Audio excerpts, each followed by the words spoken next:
So then I told Bishop Sullivan, I want to go to a poor parish, or I'd like to go to a black parish, because no diocesan priest works in a black parish.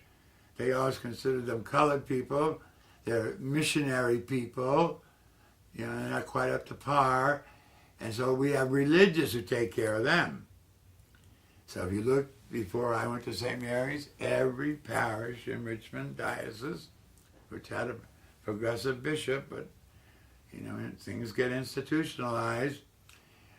Either the Oblates of Mary Immaculate, or the Redemptorists, or the Josephites ran all of the African American parishes, which are called colored in those days, sometimes even by the pastor. I don't know how the black people took it. Anyway, and he knew St. Mary's was experiencing white flight. They had a good Josephite pastor, but people were falling away in droves. I didn't know much about it. Anyway, he appointed me pastor of St. Mary's. He said, okay, you want a black parish? I'll give you one. And, well, he did. And, you know, when I arrived, I couldn't believe the condition of the rectory.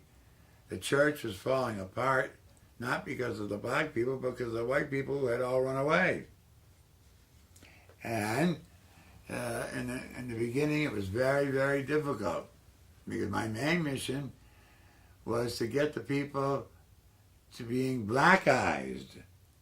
They vision themselves as colored Catholics, whatever the hell that is. So I'm a white person trying to re-blackize black people. That was not easy. You know, you want to be liked by the people, but they weren't too happy with me. I remember once I changed the stationery to St. Mary's Black Catholic Church, and they made me change it back to just St. Mary's Catholic Church.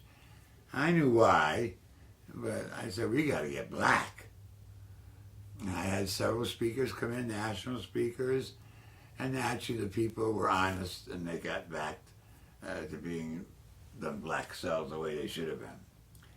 Got a lot of hostility from the middle-class blacks who were half the parish. I remember one Sunday I was teed off about something, and I said, at the 12 o'clock Mass, which was the pipe organ Mass, not the gospel choir Mass, that was at 9, and Minnie Thomas and I are the ones who founded that choir. Before that, they had young black people like in a white folk group, which almost made me vomit when I first got there.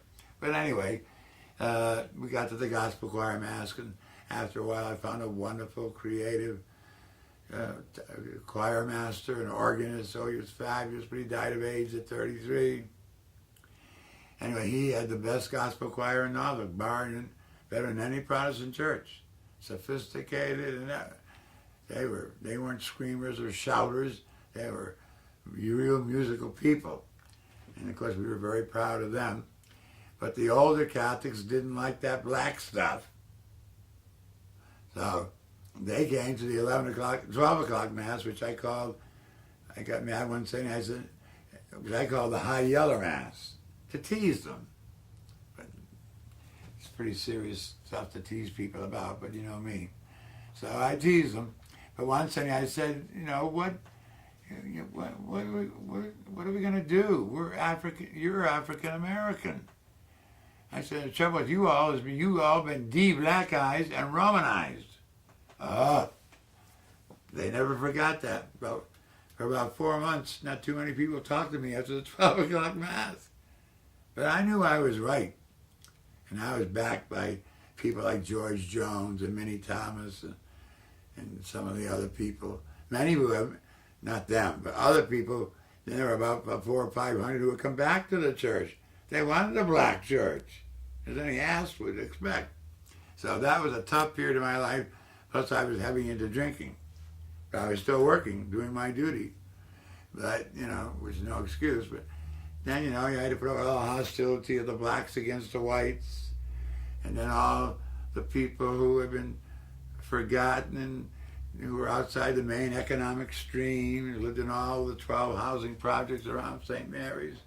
You had to make them welcome and financially support them when you could, and get into the fighting couples and all that stuff. So, but of course, once you fall in love with black people, you can never get over it. That was the best 11 years of my life, drunk or sober, because I had the vision. And somehow a guy or somebody gave me the guts to carry it out, even when my own people, or my own people as far as being Catholic, were against me. But slowly, of course, they knew who they were. You don't tell black people who they are unless they're exceptionally spoiled or something. But you don't have to tell them who they are. But you got to remind them of who they are. At least I felt I had to remind the people of St. Mary's. And I still think I'm right, despite all the misery I put myself and them through. And a lot of the misery was mine, self-inflicted, because I had this vision.